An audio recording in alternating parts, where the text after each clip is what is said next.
everybody, welcome back. We had a bit of a long break over the last couple of weeks. So we are tanned, rested, and ready back in the studio with Josh, Dr. Mike. Speak for yourself. And Dave, who's actually not tanned.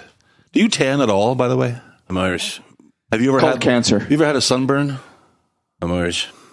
I got sunburned actually when I was home in Ireland recently, because when you're Irish you always forget you can get sunburned in Ireland. This is a thing. Yeah, you can. Yeah, it's actually possible. I was in a place called Bray. It's a kind of, you're from Florida, so you'd be familiar with this kind of beach paradise, you know. And I stood outside. Irish beach paradise. Okay, keep going. Just like Florida, we eat bags of fish and chips, and we look at the cold sea roll by. And were you wearing a tracksuit? I may have been. What's wrong with tracksuits? Okay, yeah. So after at the beach, 35 minutes running around with the kids eating fish and chips, I had a sunburn. That was enough to get sunburned? Maybe a bit longer than that, but yeah. But it's windy and the sun is Windburn, shining. maybe it was. Because it's not too hot, you think you're all right. But, it's true. Like only 20 degrees, something like that. So it was the kind of sunburn you notice at night, 6 hours later. I fucking noticed it the next day. Time delay, I guess. It's in bits, man. Where's the soda cream? I think we should point out this is the first news in how many episodes that's the four of us all together. Also, I had an idea, right? You know the way... the first one in a long time. And I have an idea, Mike. Right? You're going to love this, right? We should call ourselves the award-winning KrakCast. Who's going to check? That reminds me of in years ago. I had a book by Monty Python. I don't remember. It was like it was the transcript of all the episodes of the TV show. Mm-hmm. And on the cover of the book, I had this really nice, impressive looking seal, and it said in big letters, it said "almost certainly nominated for something somewhere." Same idea, exactly. The award-winning KrakCast. Branding, John. We got some award in Tajikistan or something we didn't tell you about. No, we consider an award a comment on Facebook. Given that huge build-up, I feel a little bit guilty for putting the story first, but it is a huge story. It's like enormously significant, but it's not sexy at all. There's no movie stars, no TikTok. It's just not something you're going to see in the gossip section at all. But this is a hugely important story. It involves Poland kind of directly, indirectly, whatever. The Nordstream gas line got blown up in the Baltic Sea a couple of days ago. 1 and 2. Sorry? 1 and 2. Yeah, 2 of them actually got blown up. Is it still bubbling methane up into the surface? Yeah. It's just a huge environmental mess. If you don't know, I saw a kind of a diagram of these things. They're basically indestructible unless you have assets owned by a country. No third-rate terrorist organization did this. These were state actors involved in this. They blew it up. It's like 4-inch thick, steel piping, embedded in meters of concrete. It has to be, by the way. I was watching a interview with one of those military analysts, and this guy really knows his stuff, because you really are not that sure what the hell he's talking about after a few minutes. Buzzwords, jargon, industry. The guy knows what he's talking about. And he said it just has to be, pretty much. There's no other way. Only big governments can do this. It's a version of a false flag, I think. He's doing anything he can to gin up support. Well, wait a second. Let's back up. So, as we know, there's a huge mess surrounding the whole situation with energy and heat for the upcoming European winter, given the situation in Ukraine and Russia. This comes on top of that. First reactions, I think this is what you were talking about, Dave. First reactions when we learned about these explosions, just off the coast of Denmark, by the way, international waters, but closest to Denmark. The first reaction was that Putin is sabotaging his own assets to use this as environmental warfare. But I think the consensus is backing away from that now. He could have just turned the damn thing off. I mean, you don't have to. Actually, it was turned off. It was turned off. That's the whole thing. The gas that's been escaping from there was only because before it was turned off, and it's the way that kind of pipes work, is that it was operational, so the gas was up to pressure. When you make the hole in the pipe, all of that pressurized gas that is just captive in the pipe is then released. Well, okay, sorry, I was saying corrected. But still, the consensus is kind of backing away from this, that, okay, he could have done it, but it kind of doesn't make sense for lots of reasons. Suspicion has to fall on other actors, including... Hold on a second as well. Yeah. Before it happened, there was maintenance on Nordstream 1, which was operational up until a couple of months ago, and everyone predicted, no chance this goes back online, Putin will do something. So I think we all kind of saw this coming in a way. There was no huge shock that It's been kind of posited that actually if it were a kind of planned Russian full flag operation, that actually those explosives could have been buried there like a couple of years ago. But wait a second. The Polish connection, Dr. Mike, and the thing that stirs the pot is that Radek Sikorski, What was his position in the previous government? Foreign minister. Foreign minister. Yes. And he's now an MEP, isn't he? I think. He's a European Parliament member. He tweets out, "Thank you USA." The twat on Twitter, yeah.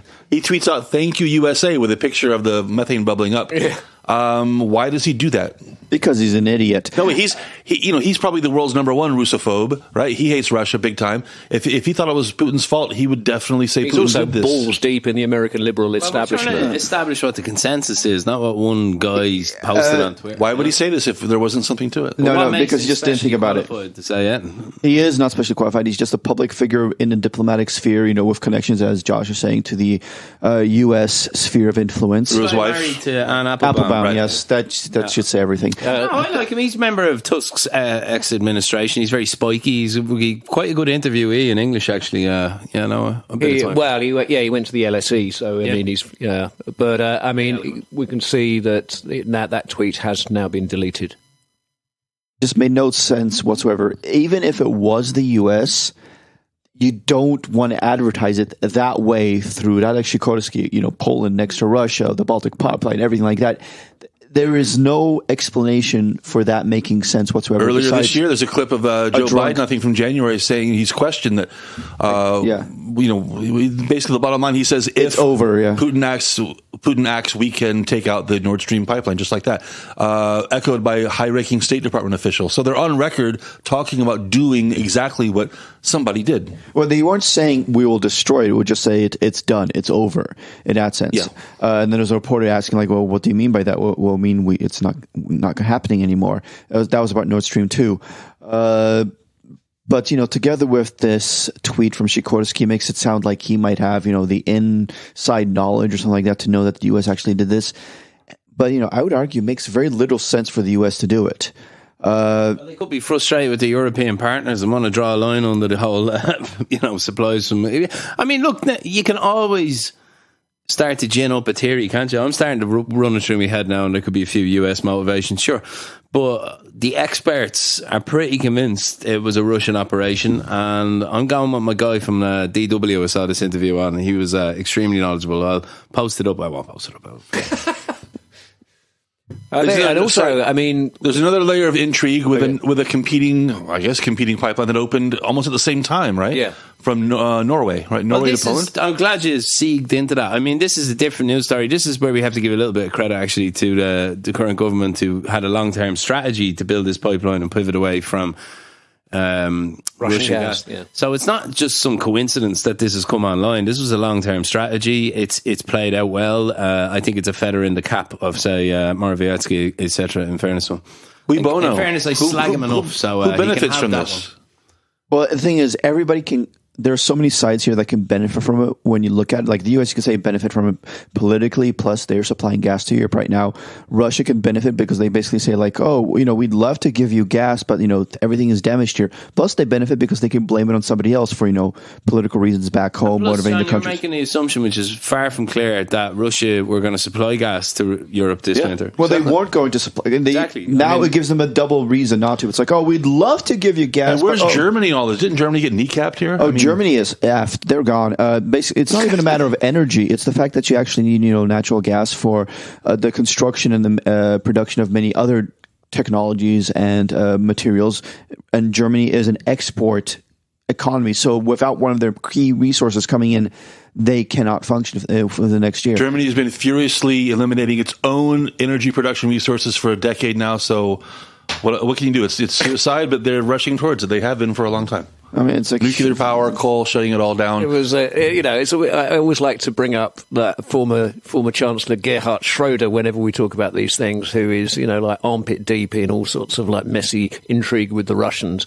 And unfortunately, I can't remember who it was, but it was quoted as saying the other week that the thing that Gerhard Schroeder probably misses the most in his life is a conscience. Ouch. Anybody else seen that? For me, it's kind of a well-known clip. of Trump. I don't want to get into Trump, but this is from about 2 years ago. He was addressing the United Nations. Oh, that's right, yes. And he said, Germany, you're going to regret this. You're going on the wrong path. And they cuts to a shot of the German delegation. They're like, Mr. Trump. Let's be clear as well. Who's laughing now? Let's give ourselves some credit. On the KrakCast, we have been virulently against the Nord Stream pipeline, the energy dependence on Russia.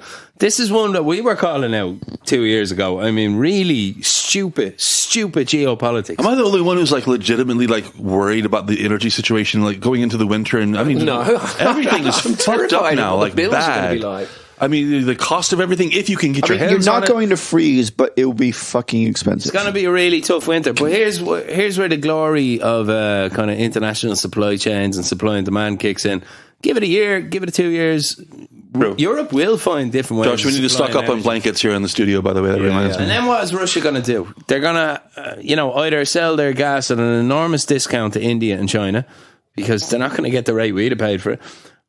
Or they're going to have no one to trade with. Actually, the problem is, they'd love to sell to China and India, but they don't have the infrastructure set up for that. You need pipelines, you need shipping lanes. You don't have that. So, India and China could give them money for it, but it will come in 3 years, maybe. That's basically what it looks like. Good accent. Is that a mixture of an Indian and a Chinese person? I was actually thinking Russian. Sorry, I'm horrible. Okay, as much as I'd love to talk about energy for half an hour, we're not going to, so let's move on.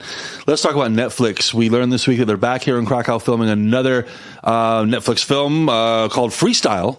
Now, Dave, we've criticized Netflix before about the general quality of their Polish content has been kind of shit, I think. Krakow monsters. Jim Carrey's in town again, isn't it? No. I mean, like films produced for the Polish market, starting with was it 83, 84? I forgot. 1983. Was it 83? Yeah. Monsters, Krakow Monsters is a god awful embarrassment. Dreadful. And now this Freestyle, by the way, is supposed to be a story about the drug underworld in Krakow and how rappers. somebody is fleeing from gangsters or some crap. I don't know. We'll see. I like to give them the benefit of the doubt, but they do not have a good track record so far. Anybody care about Netflix? If Netflix wants to make money, they need to do what HBO did in the 80s and 90s. So cheap softcore porn. That's basically what everybody... What? Wasn't the main reason why everybody wanted HBO back in the 80s and 90s? Yes, and Cinemax, actually. Yeah, it's like your specials, who cares? Oh, you're playing movies that I saw 3 months ago, whatever. Ooh, I can watch boobies. I'm all for that. That's basically what Netflix is. Netflix is so hit or miss. Yeah, when they're on, they're on. When they hit it big. But I think 3 out of 4 of their in-house productions are crap. Yeah, that thing, Bridgerton seems to be big over here, though, right? Which one? I mean, Polish people love that Bridgerton show, man. They're all over there. He's even on, the guy from Bridgerton's on, billboards and buses. I don't know.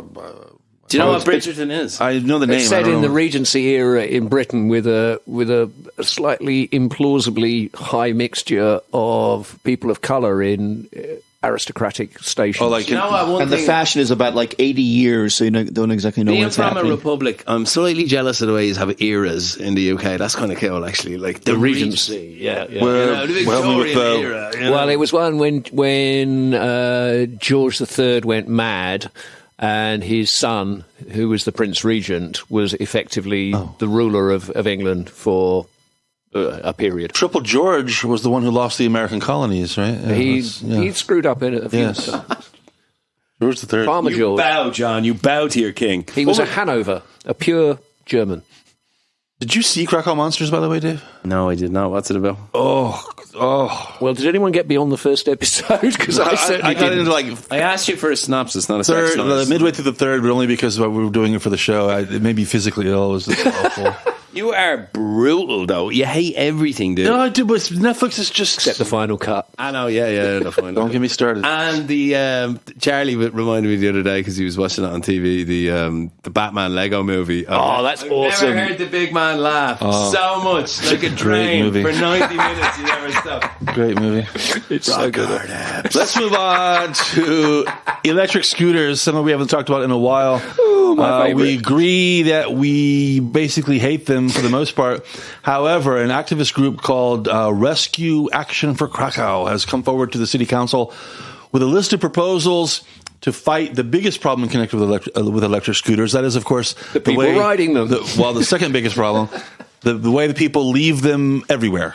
Yeah. Just wherever. I call them electrosyphilis. They are ruining this city. Among their suggestions are having designated parking areas where you have to leave your scooter. I don't know how that's technically doable, if at all. I suggest the Viswa. Another proposal is a total limit on the number of scooters, which is what some cities around the world have done. Another suggestion is, I didn't know this, in Warsaw they do this. Warsaw charges the scooter companies a fee because their vehicles are on the road. And just like a car, you have a license, technically you're paying for using the road. So they make scooter companies pay for that, so maybe do that here. Guys, is there anything we can do about this problem of people leaving the goddamn scooters everywhere? I want to go first. I got something here for you. Right? What happened to the Strażmiejska? I mean, I always expected the following to happen. The city council would clarify the legislation. The cops would be told to do it.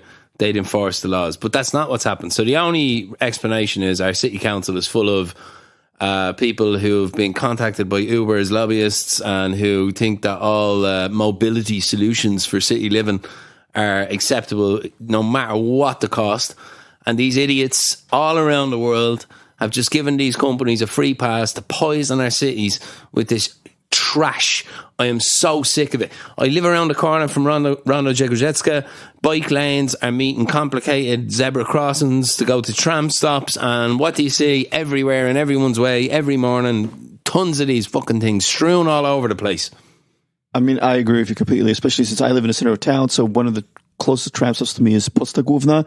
Half of it is basically just covered with those e-scooters standing there, falling over, blocking away. There's no way around it. But going back to the question here, why don't cities do more about it, is it's kind of legally a little complicated. Just on the same idea as if you have a bicycle, it's socially accepted for you to more or less leave it anywhere. And we've kind of gotten used to that for the past century or so. The cops have been told not to do their job. I know that Strażmiejska do pick them up when they report it to be in somebody's way. Well, considering how closely they police other issues like crossing the road. The Strażmiejska don't proactively go after the ones that are in proper places. But if you call in and say there's a scooter by our doorway, whatever, the Strażmiejska, it's noted. And if if it's still there when they show up, they take it away. And the city actually gets a couple hundred zlotys for each case like that. The problem is, we're not talking, dozens of scooters. We're talking thousands. They're everywhere. Exactly. And the city, if they start picking them up, it's like then the lawyers will say, well, why don't you do that with bicycles? And the new scooters every year, because I see them every day, and the generations from each company change, which just shows they don't last that long, do they? No, they don't. I mean, when we talked with Marcin about that, he was saying 3 to 6 weeks? 6 months, I think, on the absolute hour scale of it. That sounds about right, yeah. Is the most you'll get out of them. And this is an expensive lithium-ion battery, which needs to be properly disposed of, properly recycled, unless it's a fire hazard. In fact, that's an environmental outrage, isn't it? Absolutely. They're waste. I mean, they make no sense. The whole last mile argument does not work. Dig up rare minerals so some 25-year-old hipster bros can cover the fucking distance to the tram stop a bit quicker. Yay! I just can't believe how inconsiderate some people can be when they leave them anywhere. How many times have you gone downstairs or maybe going inside, the bottom of a staircase in a block, for example. You open the door and it's right there. It's right there by the door. You couldn't move it over a bit. This is a pedestrian traffic path. You had to leave your scooter here. How could people be such assholes so often with these things? That's what blows my mind. Or when they fly up from behind you and you don't even hear them coming, and you're walking with your kid, and just and they seem annoyed that you're not getting out of the way. So, Mike, you say there are legal barriers. I think we just might have to accept this is just how it is. I mean, even if you limit the numbers, even if you the designated parking area, maybe they can work that, make it work with the geo-lock function. I don't know how you can make somebody park in a certain place. The problem is the park in a certain place would only work if there are actual, stalls that you have to drive into and click it in. Otherwise, it'd be a mountain of scooters. Exactly. Well, I mean, surely the solution is just take away the licenses for all these operators. I know there's a number of privately owned e-scooters, but then the ones that are privately owned, people know kind of what they're, how long they're going to last and whether they actually make finance. When you see the English tourists and they're all laughing so much and you think it's funny, that they think it's funny they're on a scooter. Yeah. I've never even done this before. And you're kind of just want to go, oh my gosh. Well, the hilarious thing with the British tourists, and actually this would include Irish as well, is that you often see them on these scooters on the wrong side of the road. Pissed off their face, 2 of them. Yeah. What is it, 3 years, 4 years since they first showed up here? How long has it been? I think, because it was before they started digging up Krakowska. Let's call it 3 years. Okay. Yeah. And is your sense, Dave, that they are more popular now than at the beginning, or more or less the same? Because you go first. I'll tell you what I think, but you go first. I don't know. They seem to be getting even more popular in terms of numbers that I see around the place. My only thing about them is, how are there always so many empty ones lying around the bloody place? Has anyone ever actually used them? You know, I mean, they just exactly. Yeah, it doesn't seem to be any greater numbers of people using them, but there's certainly a hell of a lot more of them around. I really do dislike them. Yeah, I mean, Krakow is a tourist town, so we get not even the best scooterers, shall we say. You're an experienced scooterman who knows the rules of the road. Mike, what's your gut feeling on that? Are they more popular now than before or not? I think they're actually less popular because I have the feeling that... But there are more of them. Exactly. There's less people using them.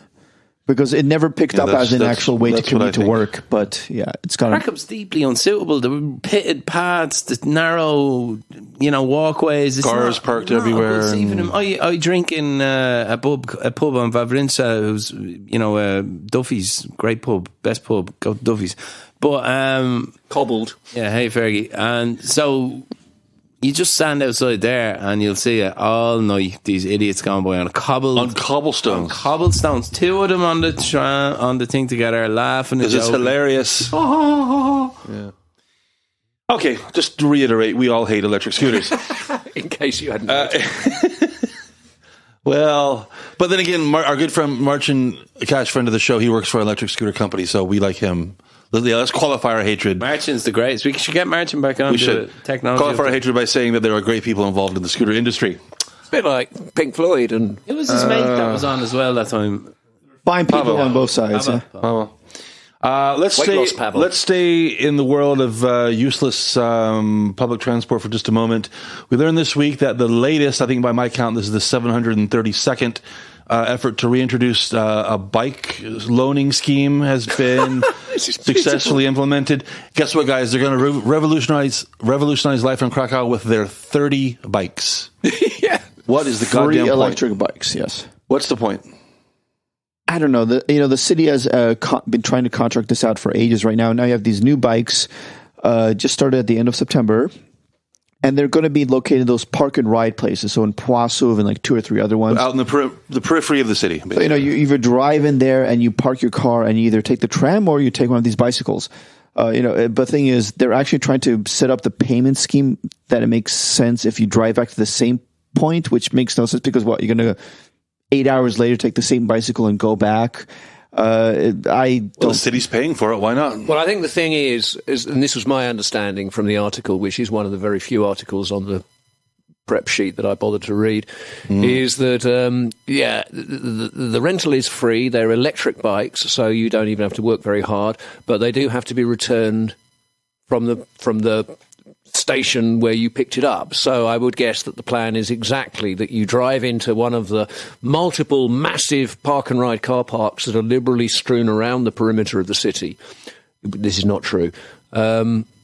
You then pick up one of these free bikes, you cycle into the city to do your job of work and improve the economy, and then you cycle back to that same park and ride at the end of your working day and jump into your car, and everyone is super happy. If you count the suburbs in Amsterdam and Copenhagen, the two most cycly cities on earth, that the maximum amount, and it's a long time ago actually, it's gone down in recent years, of people who commute to work using a bicycle ever achieved by human beings in civilization, 16%. It's a bit of a misnomer. We obsess about this whole topic. We, reroute cities, we uproot trees and lanes, and it's just difficult to safely route a bike lane in the same direction as a road that carries motor cars. That's some really tough problems with cities. We've been talking about this stuff for a long time, and I've realised something, right? There's certain problems we should probably all just shut Don't you think, Dave? No solution to them. It seems to me that the bike loaning thing is kind of like the recycling. It's kind of like recycling programs in the sense that it doesn't matter what the numbers say. It doesn't matter if it's effective or not. You just have to have it. Yes, and I just want to finish what I was saying. Traffic is a product of a successful economy, and we've never really gotten around how to unfuck that, because people move to cities that have lots of jobs, and all of a sudden you have too many people, too many cars, all trying to get to the same place. Sorry, what was your question again? Sorry, I don't think there was a question. Yeah. Let's move on. Here's a story. Actually, it's two stories kind of merged in the same topic. Huge story, very much under the radar. If you don't have kids in preschool or przedszkola or żłobek, as they say. And the żłobek is like daycare, and then there's przedszkola, which is preschool. If you don't have kids, you may not have heard of this, but it's two stories in one. I'll give you both sides of it. On the one hand, lots of, let's call them kindergartens, just to make things easy here. Kindergartens having a horrifically American word. Yeah. Having, what do you call it? It's a German word. A preschool. Preschool. Preschool is a different thing than kindergarten. Preschool is before kindergarten. What's kindergarten? Don't have that. No. Kindergarten is. I'm talking about play school. Everything before first grade. Let's call it that. We don't have first grade in Europe. What does kindergarten mean? I always think of kindergarten cop when I hear that word. Do you remember your man, the bad guy, Chris? But kindergarten is already part of the educational institution. So you have kindergarten, then you go to first grade. Like, I can't get used to you free holding the mic. It's like you're giving a fucking TED talk or something. Yes, we should inform our listeners that we finally have 4 mics. Stand up and start pacing back and forth. Oh, I'd love to do that. No, but preschool is more like daycare is, and preschool are more or less the same thing. How about this? You all know what the fuck I'm talking about, so shut up. Hold on, I just want to land on is the word etymology when you study a word? What does kindergarten? Yeah, etymology is the science and study of the origin of words. Kinder is kid. No, I was right. What's garden of kids? It's a German word, kindergarten, children's garden. I always get you to confirm these things because you know about all right, language. Anyway. Jesus Christ. Preschool, play school, kindergarten, whatever the fuck. Going through huge problems in Krakow. Now they have faced difficulties because identity crisis. They follow demographics. You know, if there's a surge of kids of a certain age, you need spots for them to accommodate them. And when that demographic surge kind of goes away, the opposite happens. So the kindergartens are always in a play schools, preschools are always in they're always a little too few of them or too many of them. We're always trying to catch up with the demographic wave, right? So they're always expanding, contracting, et cetera, et cetera. So it makes it difficult to plan.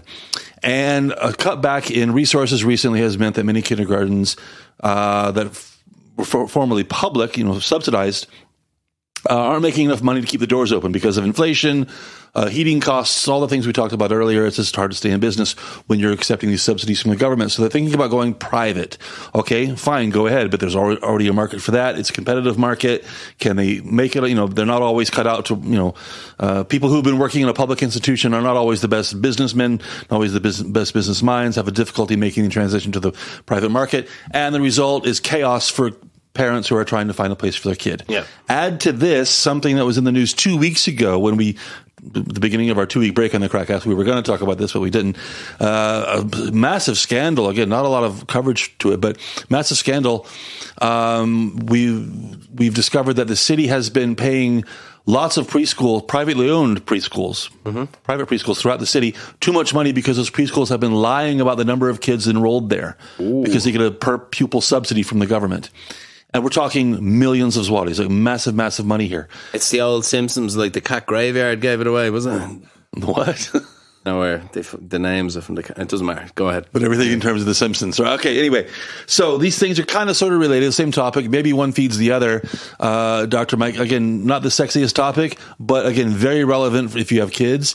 And just a sign of, mismanagement, criminal intent, lack of oversight, and just difficulty, getting by in age of hyperinflation. Pretend there was a question there. Okay. Well, we're talking about the issue of, the fake preschools. It was just an easy money grab. You pretended that you had like 12 kids, 15 kids here. The city was paying for each one of those kids that were there. The parents of those kids might have been sending those kids to a private institution or not sending them to daycare whatsoever. So they would never go into the system. And so the system would not realize that, there's 2 points taking money off of here. So they were making heaps of money that way.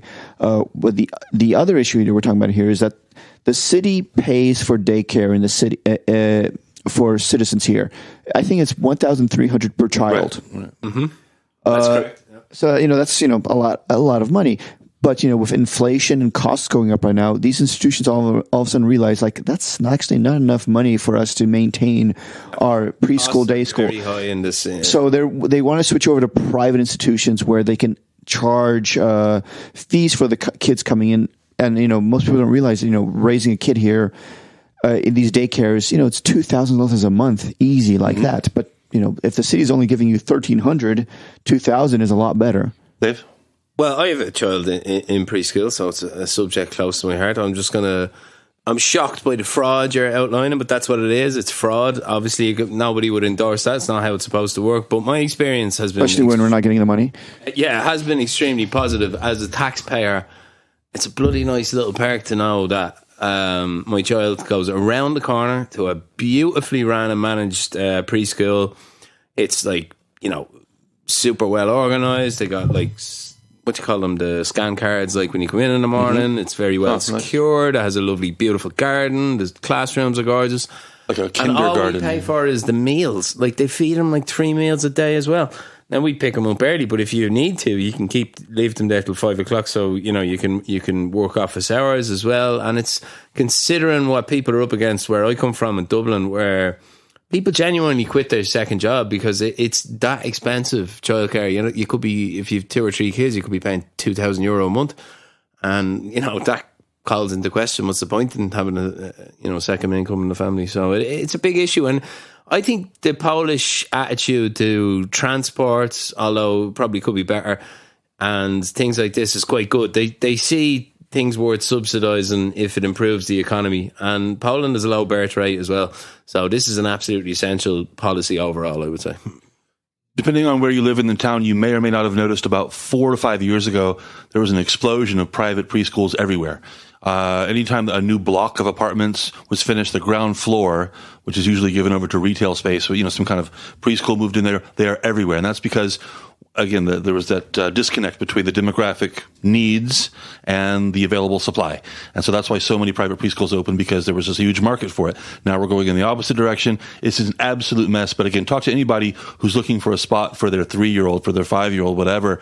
And a lot of them, Dave is lucky. He's got a good place, right around the corner from his home. But is it a state one? I don't know. Is it subsidized? I don't really know. Well, all of them are subsidized in some way. How much you're paying? So it's state-owned. Yeah, it's state. And I remember, that's why I asked, sorry, a bit embarrassed, should have known myself, but I remember me and my wife were debating that at the time we were deciding to send them. Do we look at these? And we looked at the private ones, and then we looked at the state one. It was absolutely fantastic. It was even better than the private ones we'd looked at. And then I had my ma check, as she works in that industry as well. And, super happy. I think maybe I'm just lucky where I live. I don't know. My kids went to Żłobek, which is close to you on the other side of Randogrzegorz. It's, again, state-owned. I don't have a single bad word to say about it. Fantastic people, fantastic facilities, very well run. So I got no problem with the quality. It's just the availability is the problem. And now the cost is the problem as well. But cost of everything is a problem now. One more thing before we wrap it up. We couldn't finish the news this week without an acknowledgement of a birthday. Sweet 16 for Galeria Krakowska. Opened September 28th, 2006. Yeah. Happy 16th birthday, a couple days late. Those pictures you sent were cool, actually. I was enjoying looking at them this morning. I'd kind of forgotten quite how rundown and down at heel that whole area around the Krakow Główny looked. And I mean, when I first visited Krakow in 2003, I came by bus from London Victoria, which was a story in itself. And we pulled up at the... Well, there weren't flights. I mean, apart from LOT, from Heathrow, which was going to cost an arm and a leg, and 2 arms and 2 legs probably. So yeah, I mean, there was no EasyJet or Ryanair, but I just remember, pulling up, and this was in December, and it was sort of thick with snow and everything, and there was the station looked kind of fairly grand in its kind of particular sort of way, and then there's just sort of this motley collection of sort of kiosks selling pizzas and kebabs and minibuses kind of parked haphazardly on patches of gravel and, welcome to Eastern Europe. Well, yeah, right. Many of you listening probably were not around then, but the area where Galeria Krakowska is now, the south end of it, was where the bus station, Krakow bus station was. And the Krakow bus station was a shocking embarrassment. It was the kind of bus station you would expect to find in a city of 30,000 people. It was just... in Uzbekistan. It was... Exactly. It was horrible, absolutely horrible. And then going north of that, it was just, it was like all communist cities all over the world. More rail yards, empty warehousing kind of stuff, just an absolute dump. And of course, it's amazing what they have now. Everything from the High Five office complex to the renovations around the Polytechnica. It's incredible. Even in Russia, you see these horrible, shitty bus stations, but they're like underground stations are immaculate. Amazing. But there's just the worst bus stations on earth are in this country. That reminds me. Has anybody seen? I know we're talking about Galeria Krakowska, but going to the train station. This was a topic a year or so ago. What are they going to do with it? Any developments on that front? What, the actual old station? Yeah, the old building? Station above ground. It used to be like a Lego kind of. That was pretty cool. History. Partially, I mean, there was talk about turning into a cinema, which a lot of people were for, but that didn't go anywhere. Right now, the city is talking about taking ownership of it and turning into just like some kind of like art gallery or something along those lines. But I think they'll never knock it down. They can't because of what it is. I mean, it's a beautiful building. But they can't use it for anything productive again because of what it is. So who knows? But I think it's a beautiful building. It's handsome. It's got to be something. But anyway, life before and after Galeria Krakowska. Can I do my rolling up in Krakow for the first time story? Because we were coming in from Amsterdam. I think me and Phil and Fran, and we really heard a lot about Krakow too. We got off the train and we were confronted by, in 2005 it was under construction, Galeria Krakowska. We were confronted by what we were expecting, this picture perfect European town, and this giant hole in the ground about a mile square, and the bus station and the train station was just crawling with alcoholic zombies everywhere. Like, and we were like, that's basically what it was like back then. Yeah. Like, holy shit, man, this is rough. And but then we walked, under the underpass. It's still there, and then you see the theatre. And if you like, in 2010, you were kind of nostalgic for that. You could always go to Katowice and just see that. I mean, what's fun is like the mall and everything there.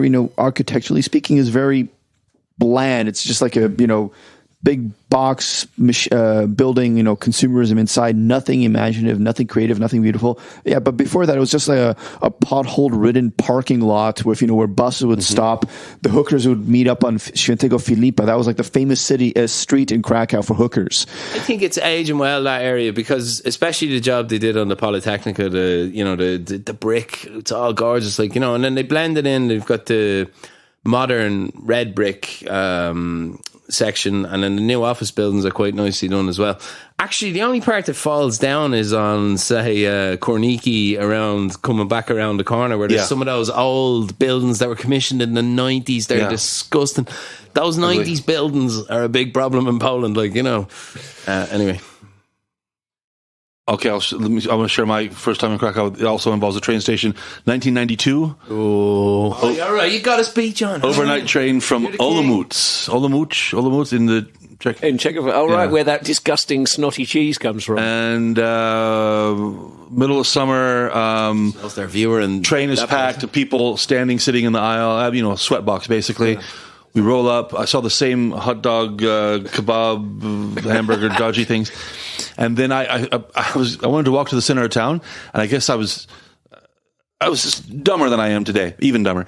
And I guess I had my map upside down, and I got to Lubitsch, and I took a left, and I started walking, I guess, east on Lubitsch. Right. Past where the brewery used to be, which is now apartments. Yeah. And I got there, and I said, you know what, this doesn't look right. And that's when I finally reoriented my map, turned around, and made my way to the center of town successfully, somehow. I'll never forget, we met a real estate agent. We've been staying in a hostel for a few days, and we got a number, and we went to see this lady. She was very nice, and she found us an apartment down on Cooper Street. We thought that was Shit Street, in near Place Novi. And we asked her, is there anywhere you can get a decent burger? We've been looking everywhere, and the only place we found is McDonald's. And she proudly tells us that we're right beside the best burger kiosk in Poland, which was in the middle of Hala Targova, and we're queuing up expecting some gourmet, absolute delicious treat. Yeah, about that. No, I will never forget the Neddy burger, straight out of the microwave, huh? How disappointed her reaction was as we all spat it out onto the ground. I'm like, what the fuck is that? Burger! Oh, technically dog meat. All right, let's let dog meat be the last word of the show today. KrakCast.pl. All of our back episodes are there, so check them out later this week. We got some good episodes coming up. We have a discussion of the Roger Waters mess and his Not Gonna Happen show at the Toronto Arena. And we also have a really cool conversation we had with a psychologist here in Krakow. We talked to him about his practice and the whole issue of mental health and the patients that he sees and what kind of problems he treats. Really interesting, so be sure to keep an eye out for that as well. So on behalf of Dr. Mike, Dave, and Josh, this is John saying thanks for listening again, and we'll see you next time on the KrakCast.